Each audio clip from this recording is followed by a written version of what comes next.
properly detailed costed policies. We hear for no change. This government is about real change. Chris Farpoy. Thank you very much, Mr. Chair, for an opportunity to speak to this bill. Mr. Chair, there might be a manufacturing crisis around New Zealand, but there is no manufacturing crisis in Nick Smith's office, because no one manufactures a crisis quite like Nick Smith. No one manufactures a crisis quite like Nick Smith. Not content with manufacturing the crisis at ACC and making an absolute mess of that, he had to go and have a crack at our local councils. He had to go and have a crack at our local councils, and he's thrust upon them that they're wasteful and they're borrowing too much, and then he says we'll do away with the full well-beings. Well, Mr. Chair, no one manufactures a crisis quite like Nick Smith, and because of that we've had this piece of legislation manufactured for us. And Mr. Chair, Nicky Wagner and Nikki Kay earlier in this debate, Nicky Wagner said that our councils were in a 24-year time warp. A 24-year time warp. And Nikki Kay said, we're out of touch. Well, if we're out of touch, then so is the public and so are the councils in my area who bitterly oppose this bill. Both the Porirua City Council and the Kapiti Coast District Council oppose this bill bitterly, because it is a complete and utter attack on what they do every day, what they do well, and they're being maligned for doing that job, and they're being told that they're spending too much and borrowing too much, when the former Minister of Local Government knows too well that that is complete and utter rubbish. Because, as I said, no one manufactures a crisis quite like Nick Smith. It's his modus operandi. He did it with ACC, and this bill is all about manufacturing a crisis in local government so he can have a crack. And why is he having a crack? I think it was a member of the Green Party, I think it was Eugenie Sage, who said that this was about control, and that is what this is all about. The former minister said that they're a party that is about less government. Well, yes, less local government. That's what National wants, and more central government control, because Nick Smith wanted more control over local government, and that's what this bill is all about. Mr. Chair, I want to get to the bill itself in part 1 and look at Clause 7, because this is where the action's at, Mr. Speaker, because it replaces Section 10 and it removes those four well-beings being social, cultural, economic and environment. And it's the crisis that has been manufactured by Mrs. Smith, that because the councils are doing this, the council budgets are blowing out, spending is out of control and budgets are out of control.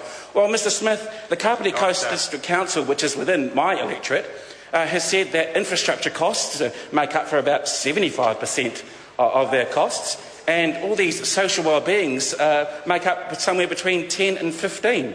So where's the crisis at, Mr. Smith? Where is the crisis that you say? Where's the blowout? Where's the blowout? There is no blowout. Mr. Smith quite happily manufactures this crisis to make it sound like there's a huge crisis in local government, but this is not about council budgets blowing out. This is not about the four well-beings. This is about the former minister, when he was the Minister of Local Government, coming to get revenge, as the Honourable Annette King says, and coming to get more control over local government. And I just want to look at what the Porirua City Council said when it came and made its submission to the Local Government and Environment Select Committee when the submissions were being held. And they didn't hold their punches back, because their very first paragraph says, overall, Porirua City Council considers that the Local Government Act 2002 Amendment Bill is unnecessary, undermines local decision-making and creates risks such as deferred infrastructure renewal. So is that out of touch? Is that out of touch? Is that, as Nikki Wagner says, a 24-year time warp? Is that a 24-year time warp when the Porirua City Council, I believe one of the most progressive councils in this country, says that the bill before us is unnecessary, undermines local decision-making and creates risks such as deferred infrastructure renewal. So here we have the Porirua City Council saying this is actually going to be, this potentially could be negative for their community in terms of making sure that they have stronger infrastructure, something that the former Minister of Local Government says that this bill is all about. So, what have we got here? We've got Nick Smith manufacturing another crisis, and what is this all about? But they don't stop there.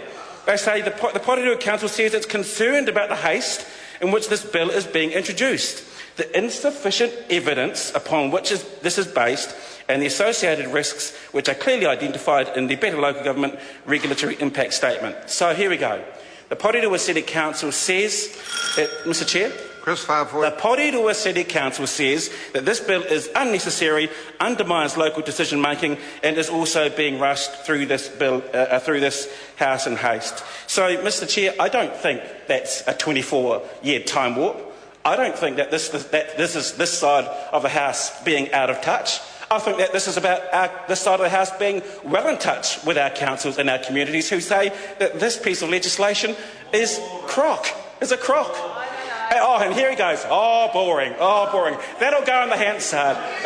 Well, if you think this is boring, an attack on local government isn't boring to the people out there in our communities, Mr Chair. Right. It is not boring to the people in our communities. But hey, let's not just stop at the Porirua City Council. Let's also go to look at some facts from the Kapiti Coast District Council, because as I said, when Nick Smith manufactured this crisis, he would have the rest of New Zealand be led to believe that councils around this country were spending about 95% of their money on the social well-beings and borrowing that money and doing nothing in terms of infrastructure. But I just want to read from the Kapiti Coast District Council's submission, where on page 3 they said all infrastructure and related services account for about 75%.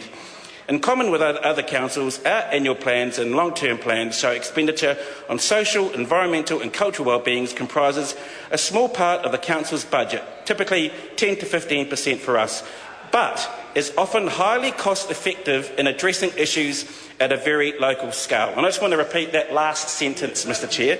But is often highly cost-effective in addressing issues at a very local scale. And the member from Hamilton something over there is going, well, he would.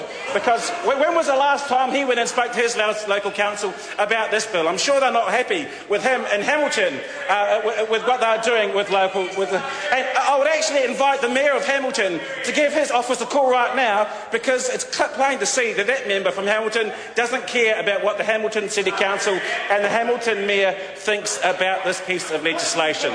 Mr Chair, I just want to, just for the benefit of those at home who may have had that member over there talking over the top of that, I just want to talk about that for wellbeing spending and the Kapiti Coast District Council, but is often highly cost-effective in addressing issues at a very local scale. And this is a serious issue, especially for my electorate, Mr Speaker, because Porirua City Council does invest a lot in those four social wellbeings and doesn't want to see this being removed from the legislation, because it has invested a lot of time and effort into making sure that it looks after its communities with its village plan. It's something that I think has been seen around the country as a leading example of a council being very much in touch with its communities and making sure that at the very grassroots level people can have input into the district plans and the long-term plans.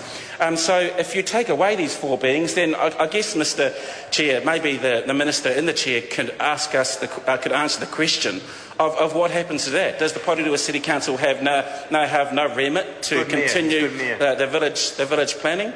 Does it have no remit to continue some of the work it does to make sure that the youth, and it is a very young city, I think it's the youngest city in New Zealand, does that council no longer have a remit to look after the youth in its area? And I think these are pretty serious questions that the Minister and the Chair, and maybe the former Minister that was responsible for this bill, might like to address in another contribution to this bill, because they are questions that many councils right around the country are asking. But just in conclusion, Mr Chair, this bill is unnecessary. It removes powers away from councils and obligations under councils and things that they really do want to do proactively and are already doing proactively, and it's all being done because one man wanted to have a crack at local government. And as I say, in all seriousness, this bill was manufactured, a crisis was manufactured in local government in order for this bill to come through this House. And it is a serious attack on democracy. It takes away the grassroots democracy that Kiwis and communities do take very seriously, and we do not support it at all. And we wish that the government does have a look at some of the SOPs to improve it. Because we think that through the select committee process, some good amendments have been offered up. Megan Woods.